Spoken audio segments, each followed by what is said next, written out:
Hey there folks, Simply H here, coming at you with your weekly update. This week was a pretty quiet week as far as purchases goes, so I think this week's I'm just going to jump straight into the things that we got for the week. So the first thing that arrived this week is our nearly headless Nick Harry Potter figure. If you look carefully, he is nearly headless under there somewhere. If you get rid of the glare, you'll be able to see that. So yeah, nearly headless Nick is one of our two pickups for this week. We only picked two trees up. As I said, it wasn't a very busy week for pickups. So nearly headless Nick and Mrs. Potts, Money Bank. So nearly headless came from Amazon, and Mrs. Potts I found when I went to go watch Predator. I went to go watch Predator at a different cinema to the one I usually go to. It's called the Showcase Cinema, because I was waiting for the Vader to get serviced, and yeah, I saw her in the B&M. So from B&M we've got Mrs. Potts, and from Amazon we've got Harry Potter's nearly headless Nick. It's not the exclusive one. It's not the glow in the dark. It's just the regular one that doesn't glow in the dark. Which brings us to our next part, which is usually our song of the week. And our song of the week for this week is going to be Disturbed, The Sound of Silence. I think it's an excellent song. Every time I put it on, I get goosebumps. Just thinking of it gives me a little bit of a goosebump going.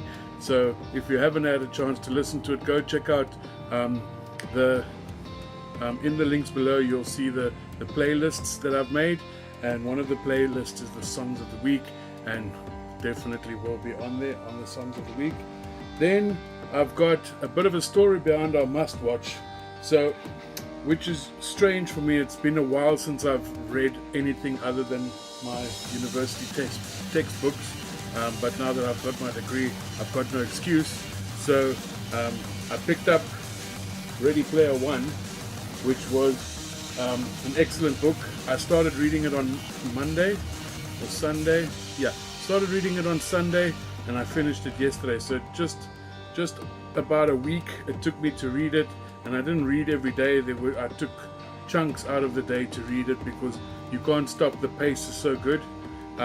So yeah, as you guessed it, our what must watch for the week is what I read for the week, which is Ready Player One.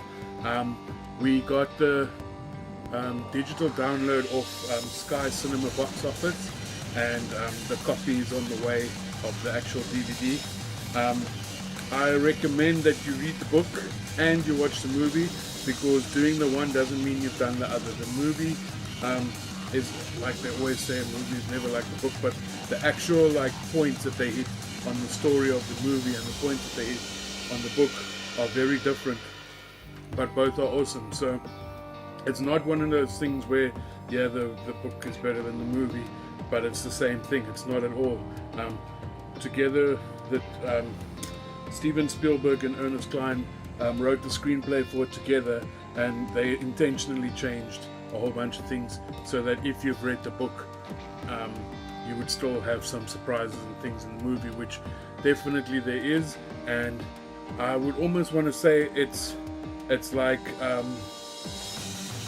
it's the same characters, but they are slightly different in the book than they are in the movie, and it's the same idea, but it comes across much differently in each genre. So must watch for the week is Ready Player One, directed by Spielberg and obviously written by Ernest Cline, or based on the book by Ernest Cline.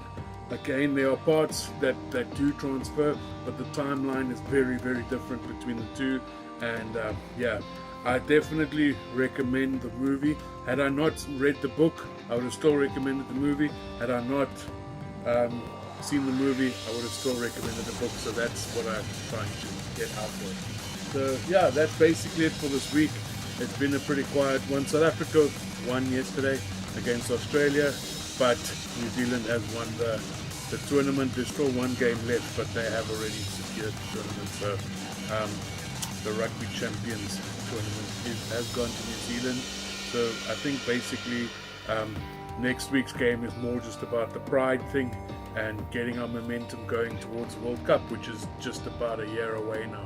I think it's a few days or a week or so less than 1 year. No, might be 2 weeks less, but either way, 1 year away is the World Cup.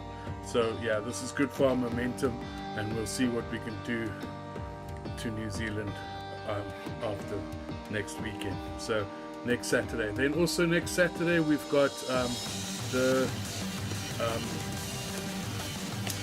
what was it called? The pay-per-view that they're doing in Australia of WWE. I really can't remember the name now. I should have probably checked it up before the time. But yeah, that's on next Saturday. I'm thinking of doing maybe a live feed on that, possibly, but I might just do a reaction. I'm not too sure yet. So yeah, stay tuned next Saturday morning for that. And yeah, other than that, I hope you have a great week. See you next Monday. Cheers, bye. Nearly headless? How can you be nearly headless? Like this.